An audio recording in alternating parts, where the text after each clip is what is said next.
சரி வாங்க ஒரு டிரைவ் எடுத்து பாத்துறலாம். எப்பவுமே கார்ல சீட் பெல்ட்ஸும் பைக்ல ஹெல்மெட்ஸும் மேண்டேட்டரி கண்டிப்பா போடுங்க. அது போலீஸ்காரங்க நம்மள பிடிச்சி ஃபைன் போடுவாங்க அப்படிங்கிறதுக்காக இல்ல, நம்ம சேஃப்டிக்காக அப்படிங்கறத உணர்ந்து போடுங்க. இதெல்லாம் சர்வசாதாரணமா போகுது இல்ல, ஈஸியா அதுல ஓட்டலாம். அதுக்கு எர்டிகா எடுக்கலாம்லாம் பார்த்தேன். எர்டிகா இதுக்கு செட் ஆகாது, இந்த மாதிரி பர்பஸ்க்கு செட் ஆகாது. அண்ட் முதல்ல டிரைவர் சீட்ல ஏறி உட்கார்ந்த உடனே நான் ஏற்கனவே ரிவ்யூல சொன்ன மாதிரி தான் பானட் விசிபிலிட்டி தான் பொலேரோனுடைய ஒரு பெரிய பிளஸ். ஃபுல் பானட்டும் உங்களுக்கு வந்து விசிபிளா இருக்கும். அதுவும் இந்த பட்ஜெட்ல 100% பானட் விசிபிலிட்டி அப்படிங்கிறது ரொம்ப ரேரான ஒரு விஷயம். அண்ட் நான் ஏற்கனவே சொன்ன மாதிரி தான் பொலேரோ அப்படிங்கிறது ஒரு ரக்கடான வெஹிக்கிள். டோர் க்ளோஸ் பண்ணுறதுலேயே எவ்வளோ ஒரு ரக்கட்னஸ் இருந்தால் தான் டோர் சாத்த முடியுது அப்படிங்கிறத நீங்கள் பார்த்துருப்பீங்க. ஸோ அதே மாதிரி தான். ஸோ இது ஒரு ரக்கடான டிரைவ் கொடுக்கக்கூடிய ஒரு வெஹிக்கிள் தான். ஏன் அப்படின்னா இதனுடைய சஸ்பென்ஷன் வந்து ஃப்ரண்ட் வந்து உங்களுக்கு காயில் ஸ்ப்ரிங் சஸ்பென்ஷன் கொடுத்துருக்காங்க, ரியர் வந்து உங்களுக்கு ரிஜிட் லீஃப் ஸ்ப்ரிங் தான் கொடுத்துருக்காங்க. ஸோ அதனால உங்களுக்கு அந்த 190 அப்படிங்கிற லேடன் கிரவுண்ட் கிளியரன்ஸ் அப்படிங்கிறது உங்களுக்கு ஆல் டைம் கிடைக்கும் ஃபுல் லோட்லையுமே. அண்ட் லீஃப் ஸ்ப்ரிங் அப்படிங்கிறது லோடு ஏத்தினாலும் அந்த வெஹிக்கிள் தாங்கணும் அப்படிங்கிறதுக்காக வடிவமைக்கப்பட்ட அந்த ஸ்ப்ரிங் சிஸ்டம். அது ஒரு லக்ஸரியான ஒரு சஸ்பென்ஷன் சிஸ்டம் கிடையாது அப்படிங்கறத நம்ம புரிஞ்சுக்கணும். கொஞ்சம் ஸ்பீட்ஸ்ல நம்ம ஒரு 60-80ல போயிட்டு இருக்கோம் அப்படின்னா, ஒரு ஃபிளாட்டான ஹைவேல போயிட்டு இருக்கிறோம் அப்படிங்கிற மாதிரி டைம்ல கொஞ்சம் தூக்கி தூக்கி போடுற மாதிரி ஒரு மாதிரி ஷஃபிள் ஆகிற மாதிரியான ஒரு ஃபீல் அப்படிங்கிறது இந்த லீஃப் ஸ்ப்ரிங் கொடுக்கறதுக்கான வாய்ப்பு இருக்கு. ஸோ அது வந்து உங்களுக்கு அந்த ஒரு லக்ஸரியஸான ஒரு பிளஷ்ஷான ஒரு டிரைவ் அப்படிங்கிறத கொடுக்காது. லாங் டிரைவ்ல இந்த தூக்கி தூக்கி போடுற அப்படிங்கிற விஷயம் வந்து கொஞ்சம் நம்மள டயர்டாக்கவும் செய்யும். பட் அதர்வைஸ் இந்த பொலேரோ அப்படிங்கிறது ஒரு பக்காவான ஒரு யூட்டிலிட்டி வெஹிக்கிள் அப்படிங்கிறதுக்கு இந்த லீஃப் ஸ்ப்ரிங் ரொம்ப முக்கியமான ஒரு காரணம். அண்ட் இந்த வெஹிக்கிளுடைய பர்ஃபார்மன்ஸை பொறுத்த வரைக்கும் இப்போ இதுல ஒரு 1.5 லிட்டர் இன்ஜின் இருக்கு. அது வந்து MHawk 75 இன்ஜின் அப்படின்னு சொல்றாங்க. ஸோ 3 சிலிண்டர் இன்ஜின் தான் அது. அண்ட் 3 சிலிண்டர் இன்ஜின்ல யூஸ்வலாவே நமக்கு ஒரு பிரச்சனைகள் இருக்குல்ல, இந்த வைப்ரேஷன் அப்படிங்கிற விஷயம். ஸோ அந்த வைப்ரேஷன் அப்படிங்கிறது நம்ம பெட்ரோல் கார்ஸ்ல ஃபீல் பண்ற அளவுக்கு நம்ம இந்த டீசல் இன்ஜின்ல ஃபீல் பண்றோமா அப்படின்னா கண்டிப்பா கிடையாது. வைப்ரேஷன் அப்படிங்கிறது ரொம்பவே கம்மியா இருக்கு, ஆர் கண்டெயின் பண்ணியிருக்காங்க அப்படின்னு கூட சொல்லலாம். இந்த இன்ஜினுடைய ஸ்பெக்ஸை தெரியாதவங்க இந்த வெஹிக்கிளை ஓட்டினாங்க அப்படின்னா ஓட்டிட்டு இது 3 சிலிண்டரா அப்படின்னு கேட்கக்கூடிய வாய்ப்பு தான் இருக்கும். ஏன்னா அந்த அளவுக்கு கொஞ்சம் ரிஃபைண்டான ஒரு ஃபீல் தான் இருக்கு. அண்ட் இந்த NVH லெவல்ஸ் அப்படிங்கிறது இந்த வெஹிக்கிளினுடைய கேபின்ல இன்ஜின் நாய்ஸ் அப்படிங்கிறது உள்ளுக்கு வரல. But otherwise road noise, traffic noise அப்படிங்கிறதெல்லாம் உள்ளுக்கு வருது, அதை விட்டுருங்க. பட் இன்ஜின் நாய்ஸ் அப்படிங்கிறது நமக்கு உள்ள கண்டெயின் ஆகி தான் இருக்கு. அண்ட் வைப்ரேஷன் அப்படிங்கிறதும் முடிஞ்ச அளவுக்கு கண்டெயின் பண்ணியிருக்காங்க. அண்ட் இந்த MHawk 75 இன்ஜினுடைய பவர் அவுட்புட் பார்த்தோம் அப்படின்னா இதனுடைய மேக்ஸிமம் பவர் அவுட்புட் நமக்கு 2200 RPMலயே உங்களுக்கு 210 நியூட்டன் மீட்டர் டார்க். இந்த இன்ஜினுடைய டோட்டல் 210 நியூட்டன் மீட்டர் டார்க் நமக்கு 2200 RPMலயே கிடைச்சிருது. ஸோ அதனால என்ன அப்படின்னா நமக்கு லைட்டான ஒரு ரெவ்ஸ்லயே உங்களுக்கு மேக்ஸிமம் டார்க் கிடைச்சிருது. அப்படிங்கிறதுனால ஸ்டீப்ல ஏறுறதோ, நம்ம வில்லேஜ் ரோட்ஸ்ல ஸ்லஷியான ரோட்ஸ்ல போகும்போதோ லைட்டான ஒரு ரெவ் கொடுக்கும் போதே உங்களுக்கு வந்து வெஹிக்கிள் வந்து நல்ல ஒரு டார்க்கா மூவ் ஆகுறத நம்மளால ஃபீல் பண்ண முடியுது. அண்ட் 75 ஹார்ஸ் பவரும் உங்களுக்கு வந்து ஒரு லோயர் RPMலயே கிடைச்சிருது. 3600 RPMலயே உங்களுக்கு ஃபுல் பவர் அவுட்புட் கிடைச்சிருது. ஸோ இதனால என்ன ஆகும்னா உங்களுக்கு லோ ரேஞ்ச், மிட் ரேஞ்ச் அப்படிங்கிறது இந்த வெஹிக்கிள் நல்லா இருக்கும்.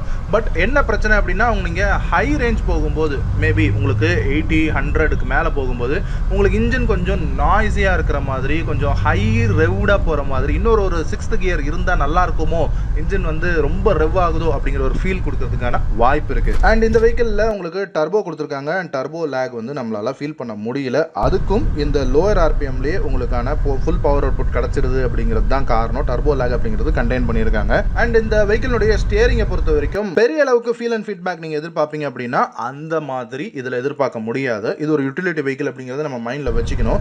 பட் லோ ஸ்பீட்ஸ்ல, அதாவது ரொம்ப ஸ்லோவான ஐட்லிங் ஸ்பீட்ஸ்லயும் சரி, கொஞ்சம் ஸ்லோ ஸ்பீட்ஸ்லயும் சரி, உங்களுக்கு ஸ்டியரிங் வந்து ஹார்டாலாம் இல்லை. அந்த பவர் ஸ்டியரிங் உங்களுக்கு லைட்டான ஒரு ஃபீல் தான் இருக்கு. உங்களால் ஒரு 2 ஃபிங்கர்ல உங்களால் ஒரு யூட்டன் பண்ணிட முடியும். அதே சமயம் ஸ்பீட்ஸ் நாம பில்டப் பண்ணும்போது இந்த ஸ்டியரிங்ல லைட்டா ஒரு பிளே உருவாகிற மாதிரி ஒரு ஃபீல் இருக்கு. லைட்டான பிளே தான். பட் இதே வெஹிக்கிளே நம்ம தொடர்ச்சியா யூஸ் பண்ணும்போது அது வந்து நமக்கு ஓரளவுக்கு பழகிடும். ஸோ அது ஒரு பெரிய விஷயமா ஃபீல் ஆகாது. அண்ட் கீழே நம்ம ஆக்சிலேட்டர், பிரேக்கு, கிளச் 3 பெடல்ஸ் இருக்குல்ல. ஸோ அந்த கிளச் பெடலுக்கு லெஃப்ட் சைடில் ஒரு டெட் பெடல் அப்படிங்கிறது கொடுக்கல, அது பரவாயில்ல. பட் கொஞ்சோண்டு ஸ்பேஸ், நம்ம கால் வைக்கிற அளவுக்கு ஸ்பேஸ் கொடுத்துருக்கலாம். அந்த ஸ்பேஸ் இல்லாதது நம்ம கிளச்சிலேருந்து கால் எடுத்தோம்னா காலை எங்கே வைக்கிறதுன்னு தெரியாத அளவுக்கு சில நேரங்களில் தோணுது. அண்ட் அடுத்து இந்த வெஹிக்கிளில் நான் சொல்ல மறந்துட்டேன், இதில் TPMS சிஸ்டம் கொடுத்துருக்காங்க, tyre pressure monitoring system. So அதுவும் வந்து உங்களுக்கு இந்த கன்சோல்லேயே வந்து விசிபிளாக தெரியும். அண்ட் இந்த வெஹிக்கிளில் DPF இஷ்யூ அப்படிங்கிறது இருக்கான்னு கேட்டிங்கன்னா, நீங்கள் ஒரு வாரமோ 10 நாளில் பட்சத்தில் ஒரு வாட்டி வந்து கொஞ்சம் ஹை ரவுஸ்லையோ இல்லை ஒரு லாங்கோ போயிட்டு வந்துடுவீங்க ஒரு 30-40 கிலோமீட்டர் அப்படின்னா உங்களுக்கு டிபிஎஃப் இஷ்யூஸ் அப்படிங்கிறது பெருசாக உங்களால் ஃபீல் பண்ண முடியாது. பட் இந்த பர்டிகுலர் காரில் இந்த கார் ஓனர் நம்மக்கிட்ட ஷேர் பண்ண ஒரு ஃபீட்பேக் என்ன அப்படின்னா, ஒரு முறை பொள்ளாச்சி போயிட்டு பழனி ரூட்டில் கொடைக்கானல் ஏறிட்டு கொடைக்கானலில் 3 days இருந்துட்டு, அதாவது ஸ்லோ ஸ்பீட்ஸில் 30-40 கிலோமீட்டர் ஸ்பீட்ஸ்லேயே டிரைவ் பண்ணிட்டு இருக்கும்போது அந்த டிபிஎஃப்னுடைய அந்த சிம்பிள் வந்திருக்கு. பட் ஆனால் ஆட் ப்ளூ லெவல் இருந்திருக்கு. ஸோ மஹிந்திராக்கு ஃபோன் பண்ணி கேட்கும்போது இந்த இஷ்யூ என்ன அப்படின்னா, நீங்கள் ரொம்ப ஸ்லோ ஸ்பீட்ஸில் ஓட்டிருப்பீங்க, அதனால தான் உங்களுக்கு வந்து அது கிளாக் ஆயிருக்கு, நீங்கள் கொஞ்சம் ஹை ரவுஸில் ரன் பண்ணுங்க உங்களுக்கு சரியாயிடும் அப்படின்றாங்க. பட் ஹில் ஸ்டேஷனில் ஹை ரவுஸில் ரன் பண்ண முடியாது.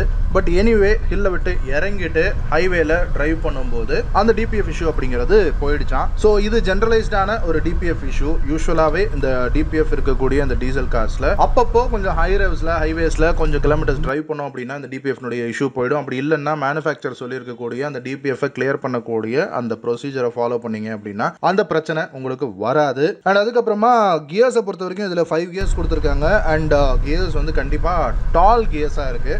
அண்ட் நீங்கள் பழைய பொலிரோ, அதாவது 2000s வந்து அந்த 2.5 லிட்டர் இன்ஜின் இருக்கக்கூடிய அந்த பொலிரோஸ் ஓட்டியிருந்தீங்க அப்படின்னா உங்களுக்கு வந்து இந்த கியர் ஸ்டிக்கில் இருக்கக்கூடிய வைப்ரேஷன், நான் என்ன சொல்ல வரேன் அப்படிங்கிறது புரியும்.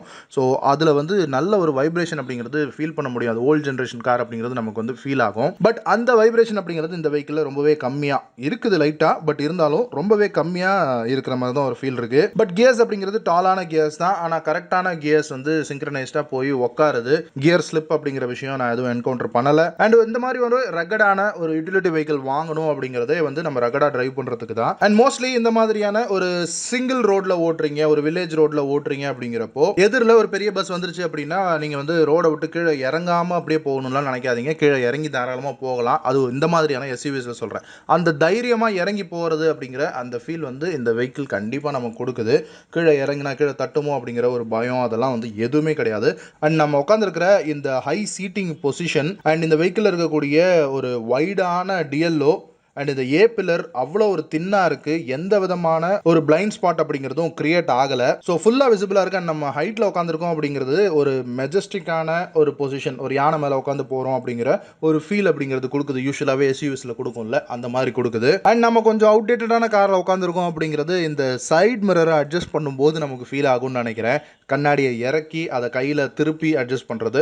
பட் ஒரு வாட்டி அட்ஜஸ்ட் பண்ணிட்டோம் அப்படின்னா அதை அடிக்கடி அட்ஜஸ்ட் பண்ண வேண்டிய தேவை இல்லை. அண்ட் இந்த ஸ்டேரிங்கை பொறுத்த வரைக்கும் ஒரு சின்ன மைனஸ் அப்படின்னா இந்த வெஹிக்கிளில் உங்களுக்கு பெரிய டர்னிங் ரேடியஸ் அப்படிங்கிறது கொடுத்துருக்காங்க. 5.8 மீட்டர்ஸ் அப்படிங்கிற டர்னிங் ரேடியஸ் இருக்குது. ஸோ நீங்கள் ஒரு யூ டர்ன் பண்ணுறீங்க அப்படின்னா கண்டிப்பாக நீங்கள் வந்து ஒரு வாட்டியாவது மினிமம் நீங்கள் ரிவர்ஸ் வந்து தான் போகிற மாதிரி இருக்கும். அண்ட் பிரேக்ஸை பொறுத்த வரைக்கும் ஃப்ரண்ட்டில் உங்களுக்கு டிஸ்கும் ரியரில் ட்ரம்மும் கொடுத்துருக்காங்க. அண்ட் நீங்கள் ஒரு ஹை ஸ்பீட் டிரைவர், ஒரு பெப்பியான இன்ஜின் இருக்கக்கூடிய ஒரு கார் வேணும் அப்படின்னா இந்த கார் கண்டிப்பாக உங்களுக்கு கிடையாது. இந்த பொலேரோ உங்களுக்கு 0 to 100 20 செகண்ட்ஸில் பண்ணக்கூடிய கெப்பாசிட்டியுடைய காரு. ஸோ அது உங்களுக்கு ஓகே அப்படின்னா நீங்கள் வாங்கலாம். அண்ட் நான் நோட்டீஸ் பண்ணுற இன்னொரு விஷயம், இந்த காரில் இருக்கக்கூடிய கிளட்ச் கொஞ்சம் ஹெவியர் சைடில் தான் இருக்கு. ஸோ சென்னை மாதிரியான ஒரு சிட்டி டிராஃபிக்கில் நீங்கள் தொடர்ச்சியாக இந்த கார் ஓட்டுறீங்க அப்படின்னா கண்டிப்பாக உங்களுக்கு கால் வலி வரதுக்கான வாய்ப்பு இருக்குது இந்த ஹெவி கிளட்ச்னால. அண்ட் இன்னொரு ஒரு விஷயம், இந்த கிளட்ச் அண்ட் பிரேக் பெடல்ஸ் வந்து கொஞ்சம் ஹைலி மவுண்டடாக, அதாவது கொஞ்சம் ஹையர் பொசிஷனாக இருக்கிற மாதிரி ஒரு ஃபீல் இருக்குது. ஸோ காலை தூக்கி வைக்கிற மாதிரி இருக்குது. அதுவும் நம்ம ஏதோ ஒரு ஓல்டு வேன் ஓட்டுற அந்த ஒரு ஃபீல் அப்படிங்கிறது கொடுக்குதுன்னு சொல்லலாம். பட் இந்த விஷயம் எல்லாமே நம்ம இதே காரை ஓட்டி பழகிட்டோம் அப்படின்னா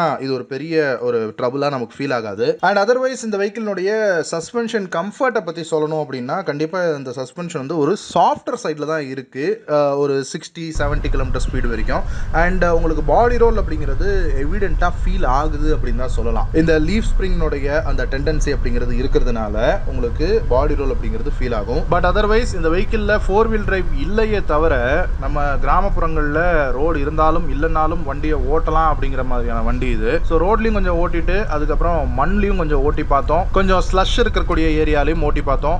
எந்த வித பிரச்சனையும் இல்லாமல் அது பாட்டுக்கு இழுத்துட்டு வெளியில் வந்துருச்சு. ஸோ இந்த மாதிரியான யூட்டிலிட்டிக்கு இந்த பொலேரோவை விட்டால் வேற வெஹிக்கிள் இல்லை அப்படின்னு கண்டிப்பாக சொல்லலாம். நீங்கள் கொஞ்சம் சொஃபிஸ்டிகேஷன்ஸ் எதிர்பார்ப்பீங்க, டச் ஸ்க்ரீன் இருக்கணும், இன்னும் கொஞ்சம் நியூயர் ஜென்னாக இருக்கணும் அப்படின்னா நீங்கள் பொலேரோ நியோவை ஒரு ஆப்ஷனாக பார்க்கலாம்.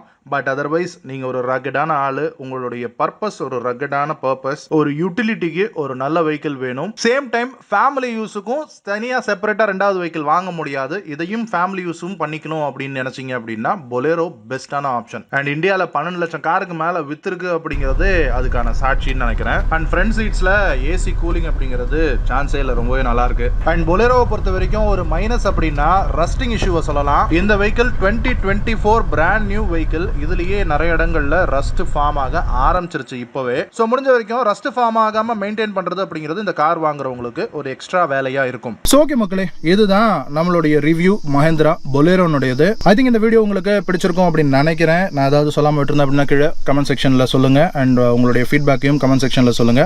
மற்றும் ஒரு வீடியோவில் உங்களை வந்து சந்திக்கிறேன். அது வரைக்கும் சடா பாய்.